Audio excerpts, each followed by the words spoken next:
बिस्मिल्लाहिर्रहमानिर्रहीम। अस्सलाम वालेकुम। Mass attach to a spring, हम लोगों ने इसके अलावा बॉल एंड बाउल सिस्टम, दो टाइप्स की हमने सिंपल हार्मोनिक मोशन पढ़ ली थी। आज हमारा थर्ड टॉपिक है motion of a simple pendulum. अब बच्चे, मैंने आपको पहले भी ये चीज़ बताई थी कि ये तीन तरह की जो एग्जाम्पल है जिनको इनकी मोशन को हम सिंपल हार्मोनिक मोशन कहते हैं। अब आप यहाँ पे देख सकते हैं, सबसे ऊपर हमारे पास ये हमने ये भी सिंपल पेंडुलम है कि एग्जाम्पल है, जैसा कि आप डायग्राम में भी देख सकते हैं। सबसे ऊपर एक सरफेस के साथ हमने या किसी स्पोर्ट के साथ एक धागे के जरिए मैस एम को हैंग किया हुआ है। अब ये जो मैस है इसको हम इस तरफ को या मूव करेंगे एक पोजीशन को, और उसके बाद ये सिंपल हार्मोनिक मोशन का मुजाहरा करेगा, उसको शो करेगा।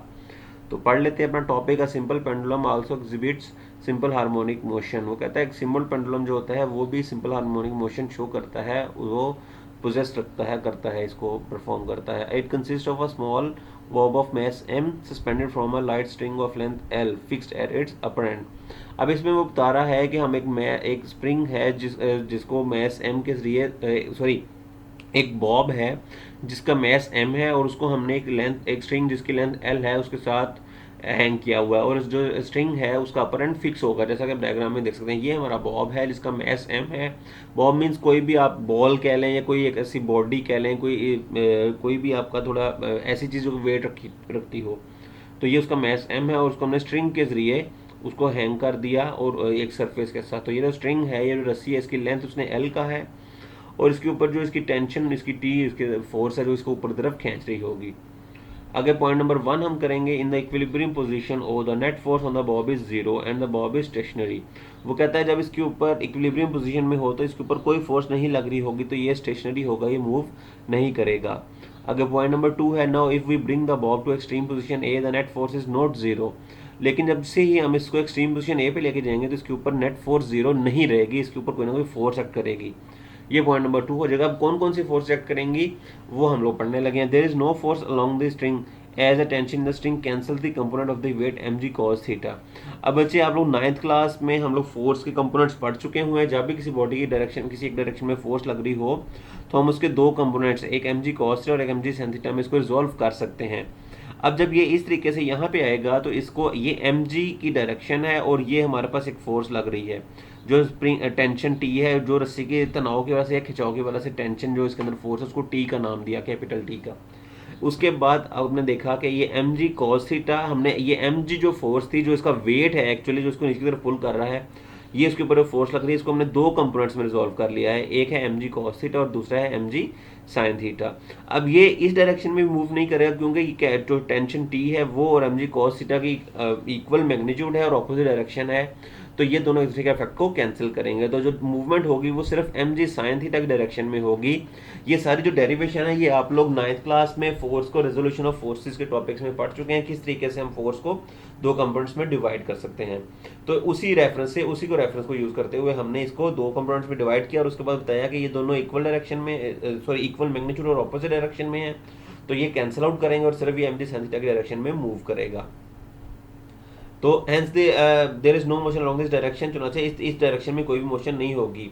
ये हमारा एक नेक्स्ट पॉइंट हो गया। उसके बाद वो कहता है the component of the weight M G sine theta is directed towards the mean position and acts as a restoring force. लेकिन ये जो हमारा कंपोनेंट है एम जी साइन थीटा, ये मीन पोजीशन की तरफ है और ये ही as a restoring force act करेगा, जिसकी वजह से बॉडी जो है, ये बॉब जो है, वो अपना मीन पोजीशन की तरफ मूवमेंट या उसको मूव करना स्टार्ट करेगा।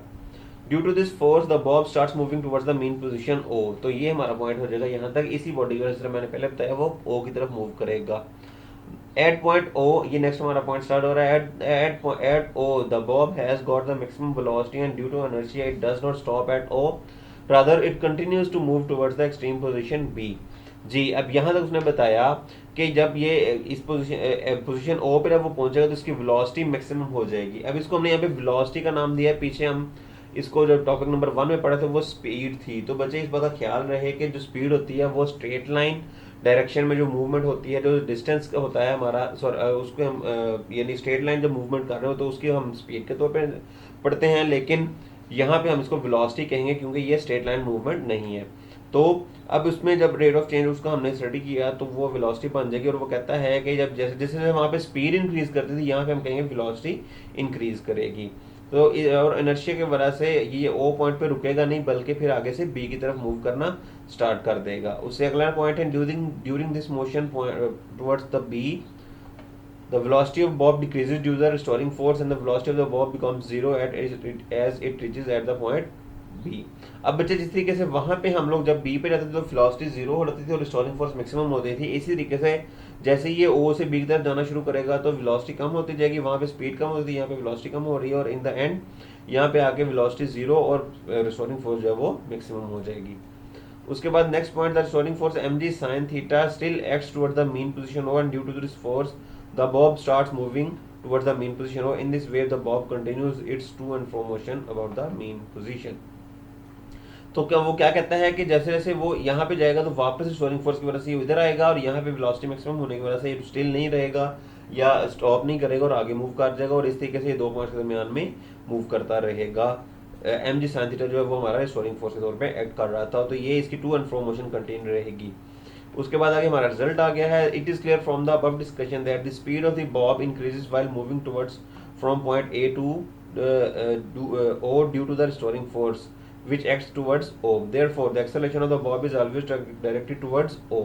अब वो बता रहा है कि इस डायरेक्शन में पता चल सकता है कि जो फोर्स है जो वो हमेशा O की तरफ मूव कर रही है, तो जिसका एक्सेलरेशन होगा उसकी डायरेक्शन भी हमेशा O की तरफ होगी।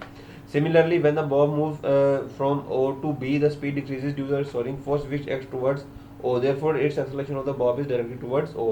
अब दोनों केसेस में O से A की तरफ जाते हुए भी और O से B की तरफ भी जाते हुए जो एक्सेलरेशन की डायरेक्शन है वो O की तरफ ही होगी। उसकी वजह क्या है, क्योंकि हमारी जो फोर्स लग रही है वो भी सेंटर की तरफ रिस्टोरिंग फोर्स है और वो फोर्स हमेशा सेंटर की तरफ आ रही है, उसकी तरफ मूव कर रही है।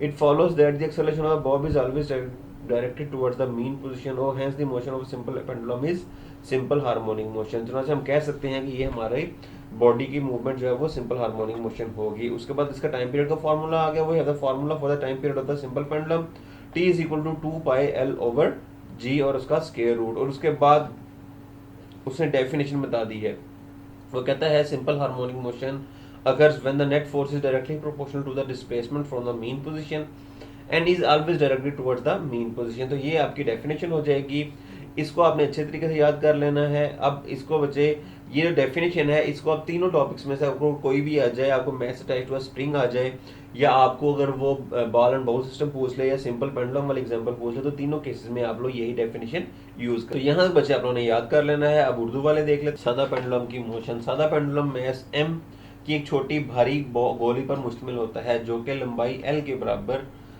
लंबाई l के बारीक लेकिन मजबूत धागे से बंधी होती है, के सहारे से लटकी होती है। यहाँ पे भी आप देख सकते हो ये हमारे पास एक मैस है जिसका एक बॉडी है, ये एक मैस है जिसका m है, मैस है उसका एक गोली आप कह सकते हैं, गेंद कह सकते हो, उसको धागे के जरिए हमने लटकाया हुआ है। अब वो कहता है और इस धागे की लंबाई कितनी है l। अब जब वस्ती पोजीशन पर होगा तो उसके ऊपर कोई फोर्स शामिल नहीं करेगी तो ये साकन हालत में होगा, लेकिन अगर हम इसको ए पे ले जाकर छोड़ दें तो फिर ये इस पे नेट फोर्स सिफर नहीं रहेगी। इसी तरीके से यहाँ पे भी हम पढ़ लेते हैं, वस्ती पोजीशन ओ पर गोले पर अमल करने वाली नेट फोर्स सिफर और ये साकन हालत में। उसी तरीके से बच्चे पहले पॉइंट्स दे रहे थे, इसको भी पॉइंट्स की फॉर्म में लिखना है, तो ये हमारा पॉइंट नंबर 1 हो जाएगा। अब अगर हम गोली को इंतहाई पोजीशन ए पर लें तो नेट फोर्स सिफर नहीं होगी, ये पॉइंट नंबर 2 हो जाएगा। धागे की सिमत में कोई फोर्स अमल नहीं करती क्योंकि धागे में टेंशन टी और वजन डब्ल्यू की component M G cos theta को जायल कर देता है, लिहाजा धागे की सिमत में कोई गोली मोशन नहीं कर सकती। इस चीज को मैं एक्सप्लेन कर देता हूं बच्चे। आपने 9th क्लास में हमने रेजोल्यूशन ऑफ फोर्सेस पढ़ा था जिसमें हम फोर्सेस को एफ एक्स और एफ वाई में तोड़ते थे, दो हिस्सों में लिखते थे, उसके कंपोनेंट्स में परपेंडिकुलर या अमूदी कंपोनेंट्स में रिजॉल्व करते थे, उसके हिस्सों में लिखते थे। तो यहाँ पे भी हमने क्या किया, हमारी जो एम जी फोर्स थी, जो वेट की फोर्स है, उसको दो components M G cos theta और एम जी साइन थीटा में रिजॉल्व कर लिया। ये करने के बाद अब हम क्या करेंगे, हमने क्या किया, इनको अब हमने देखा कि जो टेंशन टी और एम जी कॉस थीटा ये दूसरे के इफेक्ट को कैंसिल कर रहे हैं, ना तो मूवमेंट इस डायरेक्शन में है ना ही इस डायरेक्शन में होगी, दोनों की मैग्नीट्यूड सेम लेकिन डायरेक्शन ऑपोजिट है। तो ओनली कंपोनेंट जिस डायरेक्शन में ये मूव करेगी वो M G cos sine theta होगा, आप बुक से भी देख सकते हैं। तो अगले पॉइंट पे चलते हैं। वजन का दूसरा component M G sine theta वस्ती पोजीशन ओ की सिमत में है और रिस्टोरिंग फोर्स का किरदार अदा करता है। इस फोर्स की वजह से गोली वस्ती पोजीशन ओ की तरफ मोशन करना शुरू कर देती है। यहाँ तक आपका नेक्स्ट पॉइंट हो गया, वो कहता है कि एम जी साइन थीटा जो है वो सेंटर की तरफ है या वस्ती पोजीशन की तरफ है और ये रिस्टोरिंग फोर्स के तौर पे काम करता है और उसकी वजह से गोली जो है वो पोजीशन ओ की तरफ मूव करना स्टार्ट करेगी। इनर्शिया की वजह से गोली पॉइंट ओ पर नहीं ठहरती बल्कि पॉइंट बी की तरफ अपनी मोशन जारी रखती है, और उसके बाद ये पॉइंट ओ पर रुकेगी नहीं बल्कि अपनी मूवमेंट जो है वो पॉइंट बी पे जारी रखेगी। जिस तरह कि हम लोग पहले एग्जांपल्स में देखते हैं कि कभी भी बॉडी सेंटर में रुकती नहीं थी, आगे से आगे मूव करती रहती थी। तो इसी तरीके से यहाँ पे भी ये सेंटर पे रुकने की बजाय आगे बी की तरफ चल पड़ेगी। इस दौरान रिस्टोरिंग फोर्स की वेलोसिटी बतदरीज कम होती रहती है और पॉइंट बी पर पहुंचकर इसकी वेलोसिटी 0 हो जाती है। इसको आप नेक्स्ट पॉइंट भी कह सकते हो, उसके साथ भी लिख सकते हो। वो कहता है कि इस दौरान इसकी जो रिस्टोरिंग फोर्स की जो है उसकी वजह से इसकी वेलोसिटी आहिस्ता आहिस्ता कम होगी और बी पॉइंट पे पहुंच के वेलोसिटी 0 और रिस्टोरिंग फोर्स मैक्सिमम हो जाएगी। सेम वही चीज़ है जो कि आप लोग पहले लेक्चर में भी पढ़ चुके हैं। पॉइंट बी पर ठहराव के बाद restoring force mg sin theta की वजह से गोली वस्ती पोजीशन के ओ की तरफ मोशन करना शुरू कर देती है। उसके बाद क्या होगा, पोजीशन पॉइंट ओ पर जब ये रुकेगी, बिल्कुल आपको मैंने बताया था कि बिल्कुल मुख्तलिफ सा इंटरवल होता है, बिल्कुल थोड़ी देर के लिए रुकता है, जिसको आप कह सकते हैं कि बिल्कुल ना होने के बराबर हमें फील हल्का सा होगा कि ये बॉडी यहाँ पे रुकी है। अदरवाइज इसके ऊपर कोई फर्क आपको, यानी कि वो आपको रुकी हुई नजर नहीं आएगी। और अब दोबारा फिर अब बी पोजीशन पे mg sin थीटा ही उसकी वही कंपोनेंट एक्ट करेगा और बॉडी जो है ये अब दोबारा सेंटर की तरफ मूव करना शुरू कर देगी। अब इस तरीके से जो बॉडी है या गोली है, जो मैस है हमारे पास, वो वस्ती पोजीशन ओ के इर्द गिर्द अपनी मोशन को दोहराता रहेगा, मूव करता रहेगा। तो यहाँ तक आपका पॉइंट हो गया है, यहाँ तक हम लोग लिखेंगे। उसके बाद उसका नतीजा आ गया है या उसका थोड़ा वजाहत उसने की है, हमें वो लिख लें, आप देख लें। आप मुंदरजा वाला बहस से वाजे है कि गोली की स्पीड में पॉइंट ओ से ए से ओ की तरफ मोशन करते हुए इजाफा होता है, और ये इजाफा रिस्टोरिंग फोर्स की वजह से जिसकी सिमत पेंडुलम ओ की तरफ है, लिहाजा गोली का एक्सेलरेशन पॉइंट ओ की तरफ होता है। वो कह रहा है कि जब स्पीड जो है वो ओ से ए से ओ की तरफ जाते हुए इंक्रीज करती है, और ये जो इजाफा हो रहा होता है ये रिस्टोरिंग फोर्स की वजह से हो रहा होता है, और इसकी डायरेक्शन जो हमेशा ओ की तरफ होगी। तो जिस डायरेक्शन में फोर्स एक्ट करती है उसी डायरेक्शन में एक्सेलरेशन की डायरेक्शन भी होती है, तो जो इसका एक्सेलरेशन है वो भी ओ की तरफ ही होगा। इसलिए कि जब गोली पॉइंट ओ से बी की तरफ जाती है तो रिस्टोरिंग फोर्स की वजह से इसकी स्पीड कम होती है, लेकिन रिस्टोरिंग फोर्स चूंकि पॉइंट बी की तरफ है तो लिहाजा गोली एक्सेलरेशन भी पॉइंट ओ की तरफ ही होगा। सॉरी, पॉइंट ओ की तरफ है रिस्टोरिंग फोर्स, तो इसका एक्सेलरेशन भी पॉइंट ओ की तरफ ही होगा। तो आगे उसने बताया जब ओ से बी की तरफ जा रहा है तो फिर फोर्स जो है वो ओ की तरफ ही एक्ट करेगी, चूंकि उसकी स्पीड अब आहिस्ता कम होगी। तो चनाचा उसका जो एक्सेलरेशन है उसकी डायरेक्शन भी सेंटर की तरफ या ओपोजिशन की तरफ ही होगा। इससे जाहिर होता है कि गोली का एक्सेलरेशन हमेशा वस्ती पॉइंट ओ की तरफ होता है, लिहाजा सदा पेंडुलम की मोशन भी सिंपल हार्मोनिक मोशन है। तो इस तरह से हम इसे नतीजा निकाल सकते हैं कि जो इसकी मूवमेंट है वो सिंपल पेंडुलम होगी। उसके बाद उसका टाइम पीरियड आ गया है। सादा पेंडुलम के लिए टाइम पीरियड का फार्मूला दर्ज है, T is equal to 2 pi L over G. L string की लेंथ है, जी की वैल्यू आपको पता है, पाई की वैल्यू यहाँ पे पुट करके उसका टाइम पीरियड निकाल सकते हैं। उसके बाद यहाँ पे आपका ये क्वेश्चन कंप्लीट हो गया। सिंपल हार्मोनिक मोशन की डेफिनेशन उसने बताई हुई है। सिंपल हार्मोनिक मोशन में नेट फोर्स वस्ती पोजीशन से डिस्प्लेसमेंट के डायरेक्टली प्रोपोर्शनल होती है और इसकी सिमत हमेशा वस्ती पोजीशन की तरफ होती है। वो बता रहा है कि सिंपल हार्मोनिक मोशन क्या है, इसमें नेट फोर्स जो होती है वो हमेशा उसकी डायरेक्शन सेंटर की तरफ और डिस्प्लेसमेंट के डायरेक्टली प्रोपोर्शनल होगी, एक चीज, और दूसरी उसकी सिमत हमेशा सेंटर की तरफ या वस्ती पोजीशन की तरफ, जो मीन पोजीशन है उसकी तरफ होती है। तो ये डेफिनेशन बच्चे आप लोगों ने यूज करनी है जहां पे भी अब सिंपल हार्मोनिक मोशन, जो सबसे पहले एग्जांपल थे जिसमें अब mass attached to a spring आपने पढ़ा था, दूसरी एग्जांपल जिसमें आपने बॉल एंड बाउल सिस्टम देखा था, और तीसरा आपने जिसमें पेंडुलम की एग्जांपल देखी है। तीनों में जहां पे भी अगर आप टॉपिक लिखें तो उससे पहले आप लोग ये वाली डेफिनेशन लिखेंगे और उसके बाद आप लिखना स्टार्ट करेंगे।